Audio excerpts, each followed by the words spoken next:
কারণ তাই একদিকে গরিবের হয়ে কি কথা, সে আবার কিসের ভাব? তার বিয়ের সময় ও কোনো সময় ছাড়া পাঁঠার মাংসের সাথে মিশিয়ে বিক্রি করলে কি আমার কাছে কোনো সাহায্য করেছিলি তোরা? কখন মরে যাবে তার ঠিক নেই। তুমি সকাল সকাল মাথায় হাত দিয়ে বারান্দায় বসে আছে মালতী। মালতীর পাশেই দাঁড়িয়ে আছে তার একমাত্র মেয়ে শিপ্রা। প্রায় বছর হতে চলল মারা গিয়েছে শিপ্রার বাবা। শিপ্রার বাবা মারা যাওয়ার পর থেকেই এক প্রকার অতিষ্ঠ হয়ে পড়েছে মা মেয়ের জীবন। কারণ তাদের ভাগের কোনো সম্পদ তাদেরকে দেয়নি শিবমার কাকা নিতাই। একদিকে সংসারের কর্ম করার মতো কেউ নেই, অন্যদিকে সমস্ত সম্পদ আত্মসাৎ করে নিয়েছে তাদের আপনজন।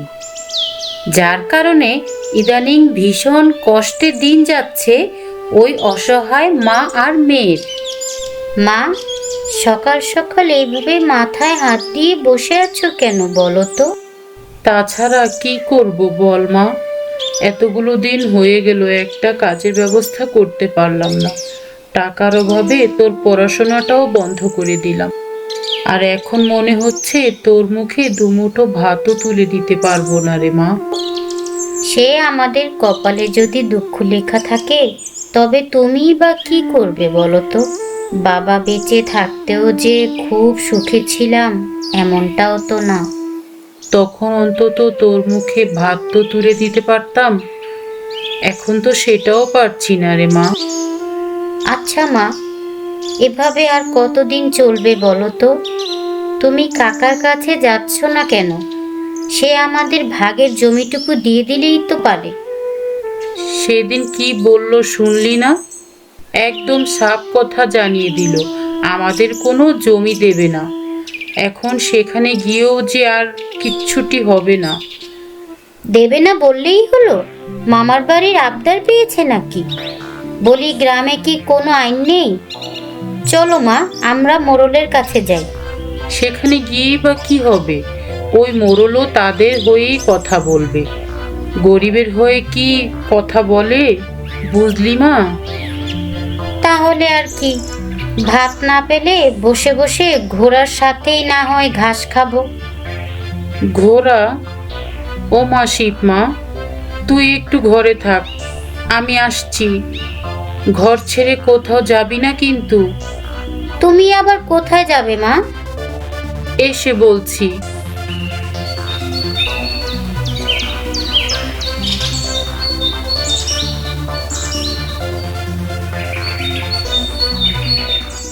সরলা, ও সরলা, নিতাই কি ঘরে আছে? তাকে নিয়ে একটু বাইরে আসবি? এ কি তুমি, সাত সকালে তুমি আমাদের বাড়িতে? আবার কিসের জন্য এসেছো? আমাকে দেখে ভয় পেয়ে গেলি মনে হচ্ছে। ভয় পাস নে, আমি তোদের ভাগের সম্পত্তি চাইতে আসিনি। তবে কি চাইতে এসেছো? বুঝলি না এই মা মেয়ে আমার কাছে কেন আসে, জানো না বুঝি? এতই যখন বুঝো তখন আমাদের জিনিস আমাদের কাছে দিয়ে দিলেই পারো। কি দেব বলি, কি দেব তোমাকে? আমার দাদা কি জীবিত আছে? দাদা যখন নেই তখন তার সম্পদ আমি তোমাকে দেব না কোনো। আমাকে তো দিতে বলিনি ভাই। তোমার দাদার যে একটা মেয়ে জন্ম দিয়ে রেখে গিয়েছে সেটা নিশ্চয়ই মনে আছে। তার ভাগটুকুই তুমি তাকে বুঝিয়ে দাও। মেয়ে মানুষের আবার কিসের ভাগ? তার বিয়ের সময় দুটো গয়না গড়িয়ে দেব, নিয়ে যেও। এখন তুমি যাও তো বাপু। বিয়ে? মেয়েটা আমার না খেতে পেয়ে কখন মরে যাবে তার ঠিক নেই, তুমি আছো বিয়ে নিয়ে। সেসব আমাদের মাথা ব্যথা নয় গো দিদি। তোমার দেবর কি বলল শুনলে না? তুমি এবার এসো। ঠিক আছে যাচ্ছি, কিন্তু আমিও দেখব আমাদের ঠকিয়ে তোরা কত বড় দালান তুলিস। ছেলেপুলে তো কিছুই নেই, তোরা সন্তানের মর্ম বুঝবি কি করে? শুনলে তোমার বৌদি কি বলল শুনলে? আরে বাদ দাও তো, ওই মহিলার কথায় কোনো দাম আছে নাকি?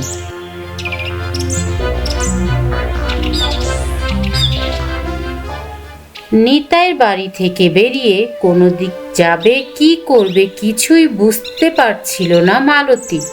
খানিকক্ষণ দাঁড়িয়ে দাঁড়িয়ে কি একটা ভেবে দিনেশের বাড়ির উঠোনে এসে দাঁড়ালো সে। এই তো দিনেশের বাড়ি চলে এসেছি। এবার সমস্ত দাম দর ঠিক করতে পারলেই কাজ শেষ। আচ্ছা, দিনেশ কি আমার কথায় রাজি হবে? সে কি করবে সেটা পরে দেখা যাবে, কিন্তু এই দিনেশকে তো কোথাও দেখছি না। আশেপাশে দিনেশের বা তার মাকে দেখতে না পেয়ে গলা চড়িয়ে দিনেশকে ডাকতে লাগলো মালতী। দিনেশ, ও ভাই দিনেশ, বাড়ি আছো? একটু উঠানে আসো না গো। ও শিবানী, কাকিমা, কোথায় গেলে? এ কি, কেউ কথা বলছে না কেন? বাড়িতে কি কেউ নেই নাকি? এমন অসময়ে মালতীর ডাক শুনে বেশ কিছুটা অবাক হয়ে গেল দীনেশ ও তার মা শিবানী। কে এসেছে সেটা বোঝার জন্য ঘর থেকে বেরিয়ে উঠানে এসে দাঁড়ালো তারা দুজন। এ কি, মালতী বৌদি, তুমি তুমি এই সময়ে কিছু বলবে? মানে তোমার সাথে আমার কিছু কথা ছিল, একটু ওদিকটা আসবে? কেন রে বউ, ওদিকটা যেতে হবে কেন? দিনেশকে যা বলার আমার সামনেই বলো, নাকি আমার সামনে বলতে তোমার কোনো সমস্যা আছে? আরে না না, সমস্যা থাকবে কেন? তুমি যে কি বলো না কাকিমা। তাহলে যা বলার আমার সামনেই বলো। বলছিলাম কি ভাই, তুমি কি ঘোড়া কিনে নেবে? ঘোড়া? ঘোড়া দিয়ে কি হবে গো বৌদি? আমি তো পাঠা আর ছাগলের মাংস বিক্রি করি। ও, অনেক বিপদে পড়েই তোমার কাছে এসেছি ভাই। ঘোড়া কেনাটা তো কোনো বিষয় না, কিন্তু ঘোড়া কিনে করবোটা কি? ঘোড়ার মাংস তো কেউ খাবে না। কম দামে বিক্রি করলে কতজন খাবে? তাছাড়া পাঁঠার মাংসের সাথে মিশিয়ে বিক্রি করলে কেউ কি আর বুঝতে পারবে? মালতীর কথায় দিনেশের মধ্যেও লোভের সঞ্চয় হলো গোপনে। মনের ভেতরে নানান ভীষণ ভাবতে লাগলো সে। এমনটা করতে পারলে কিন্তু বেশ খানিকটা লাভও করা যাবে। মালতী বৌদির থেকে অর্ধেক দামে ঘোড়া কিনে বেশ দামে মাংস বিক্রয় করা যাবে। এইদিকে দিনেশকে চুপ থাকতে দেখে খানিকটা বিচলিত হয়ে গেল মালতী। কি ভাই, তুমি তো কোনো কথাই বলছো না। তুমি যদি কিছু না বলো তাহলে কিভাবে হবে বলো তো? কি বলবে? বলি দিনেশ, কি বলবে? হ্যাঁ, সাত সকালে বাড়ি বয়ে এসেছো আমার দিনেশকে 2 নাম্বারি বুদ্ধি দিতে। যাও তো বাপু, যাও। দিনেশ এসব করবে না। সাধে কি আর এসেছি কাকিমা, অন্তত তুমি তো আমার ব্যথাটা বুঝবে। আহা মা, তুমি একটু চুপ করো দেখি। বলছিলাম কি বৌদি, তোমার সাথে আমি পরে কথা বলছি, আমাকে একটু ভাবতে দাও। ঠিক আছে ভাই, আমি তাহলে এখন যাই। ওদিকে আমার অনেক কাজ পড়ে আছে। ঠিক আছে, যাও।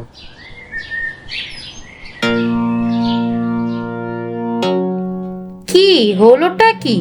সেই কখন থেকে বলছি আমার বাড়িতে রাজ্যর মেহমান এসেছে, অনেক রান্না বান্না করতে হবে, একটু আমার সাথে চলো। তুমি দেখছি আমার কথায় কোনো জবাবই দিচ্ছ না। কি জবাব দেব? বলি কি জবাব দেব তোকে? তোর বাড়িতে মেহমান এসেছে, তাতে আমার কি? আমিও তো সকালবেলা গিয়েছিলাম তোদের কাছে, কোনো সাহায্য করেছিলি তোরা? তাহলে তুমি আমার সাথে যাবে না বলছো? কি আশ্চর্য, মা তো কয়েকবার বললো যাবে না, তবুও তুমি একই কথা বারবার কেন বলছো গো কাকিমা? কত বড় বেয়াদব রে তুই, ছোট মুখে এত বড় বড় কথা বলিস। আর হবেই বা না কেন, এই মায়ের মতোই মেয়ে। আমি বুঝলাম না, বাড়ি বয়ে তুমি আমাদেরকে কথা শোনাতে এসেছো নাকি সাহায্য চাইতে? সাহায্য? তাও আবার চাইবো তোমাদের কাছে? আমি তো এসেছিলাম টাকার বিনিময়ে কাজের লোক ডাকতে। হয়েছে, বলেছিস, মনের ভেতরের সমস্ত বিষ ঢেলে দিয়েছিস, এবার যা। তোমাদের দেমাগ কতদিন থাকবে আমিও দেখব। ঠিক আছে গো, দেখো, দুই চোখ মেলে দেখো। তুমি না পারলে আমাকে বলো, তোমার হয়ে আমিও দেখব। হতচ্ছাড়ি মেয়ে।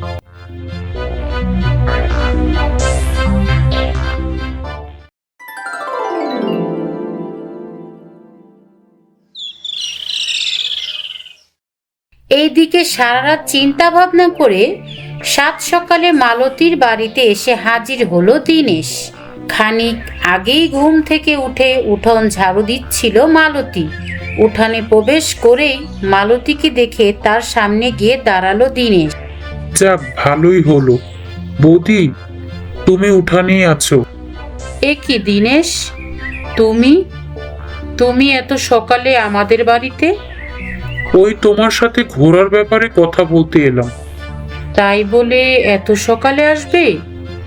ঠিক আছে, বলো কি বলবে। সারা রাত অনেক ভাবলাম, ভেবে চিনতে দেখলাম তোমার প্রস্তাবটা নেহাত মন্দ নয়। তা কত হলে তুমি ঘোড়া বিক্রি করবে? তা ভাই, আমি তো কখনো এসব বিক্রি করিনি। তুমি ওর হামেশাই কেনাবেচা করো, তুমি বলো কত দেবে।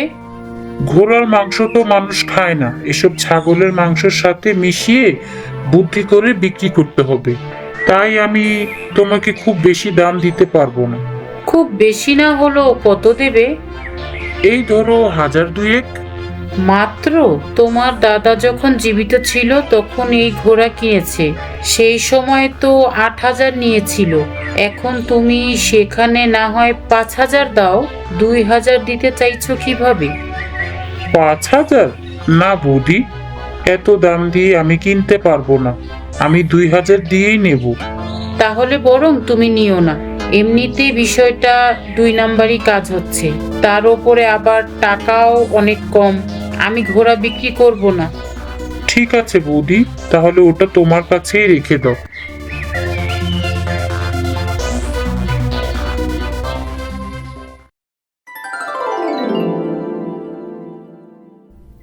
আচ্ছা মা, তুমি সব সময় এমন গোমরা মুখ করে থাকো কেন? যার জীবনে সমস্ত সুখ হারিয়ে যায় সে হাসি খুশি থাকবে কি করে রে মা? আজ বাদে কাল কি খাবো সেই চিন্তায় অস্থির থাকতে হয়। এভাবে যে আর চলছে না, এবার যে কিছু একটা করতেই হবে। আচ্ছা মা, পিঠের দোকান দিলে কেমন হয়? শীতকালে সকলেই তো চিতই পিঠে, তেলে ভাজা পিঠে খেতে ভালোবাসে। পিঠের দোকান? কিন্তু মা, পিঠে বানাতে তো অনেক টাকার প্রয়োজন, আমাদের কাছে তো কোনো টাকা নেই। টাকা? টাকা লাগবে কেন মা? শোনো মেয়ের কথা, বলি টাকা ছাড়া তেল, গুড়, চালের গুঁড়া কোথায় পাবো? এটা অবশ্য মন্দ বলনি, কিন্তু মা, চিতই পিঠে বানাতে তো শুধু চালের গুঁড়া লাগে। এর সাথে আমরা ধনেপাতা ভর্তা, সর্ষে ভর্তা করে দেব। প্রথম দিন করেই দেখি না, এরপর যদি বিক্রি হয় পরের দিন একটা ব্যবস্থা হবেই। বলছিস এমনটাই করতে? হ্যাঁ মা, একবার চেষ্টা তো করে দেখি। ঠিক আছে, তবে তাই হোক।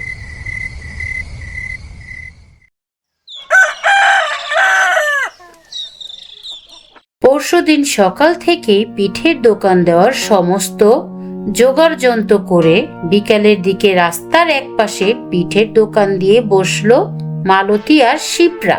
রাস্তার পাশেই একটা উনুন পথে বানাচ্ছে মালতী, আর সেই পিঠে খদ্দের কাছে বিক্রি করছে শিপ্রা।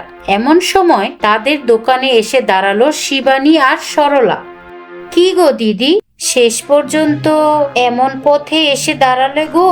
তোমার এমন অবস্থা দেখলে আমার বুকের ভেতরটা খুব কষ্ট লাগে, বুঝলে? কষ্ট তো হচ্ছেই কাকি, কিন্তু আমাদের কষ্ট দেখে নয়, আমাদের উন্নতি দেখে। উন্নতি? হাসালি রে শিপ্রা। কিছুদিন যেতে দাও কাকি, এরপর তোমাদের জুতোর বাড়ি তোমাদের মুখেই পড়বে, আমাদের কিচ্ছুটি হবে না। কি রে বউ, মেয়েটাকে কি একটু শিক্ষা দীক্ষা দিসনি নাকি? বড়দের মুখে মুখে এসব কি বলছে শুনি? সে বড় যদি বড়দের মতো না থাকে ছোটরা কি করবে গো? এ কি এত ফ্রেশ আর মজাদার পিঠে! আহ, দেখেই মনে হচ্ছে খেয়ে নি। বাবা, পিঠে খাবে নাকি? খেলে মন্দ হয় না। সেই কবে যে তোর ঠাকুমা বেঁচে থাকতে খেয়েছি, তারপর এমন মজাদার পিঠে আর পেলাম কোথায়? এই যে মিষ্টি বোনটি, আমাদের দুটো পিঠে দাও। এক্ষুনি দিচ্ছি দাদা। আহ, কি মজা! বলছি রবিন, বাড়ির জন্য কিছু পিঠে প্যাক করে নিয়ে নে। এমন ফ্রেশ পিঠে কতদিন খাওয়া হয় না বল? কিছুটা দূরে দাঁড়িয়ে দাঁড়িয়ে শিপ্রা আর মালতীর পিঠে বিক্রি দেখতে লাগলো শিবানী আর সরলা। ও কাকিমা, এদের পিঠে দেখছি প্রথম দিনই ভালো বিক্রি হচ্ছে গো। সেটাই তো দেখছি রে। কিভাবে এমনটা হচ্ছে বলো তো? হয়তো পিঠাটা ভালোই বানায় মালতী। ভালো জিনিসের দর সবখানেই থাকে, বুঝলি? তোমাকে বলেছে ভালো না ছাই। ও কাকিমা, অনেক মজার পিঠে বানিয়েছো। আমাদের আরো 10খানা পিঠে দাও। এক্ষুনি দিচ্ছি বাবাজি। বিধাতা তোমার অনেক কৃপা। এরপর পিঠে বানিয়ে বানিয়ে দিন কাটিয়ে দিতে লাগলো শিপ্রা আর মালতী।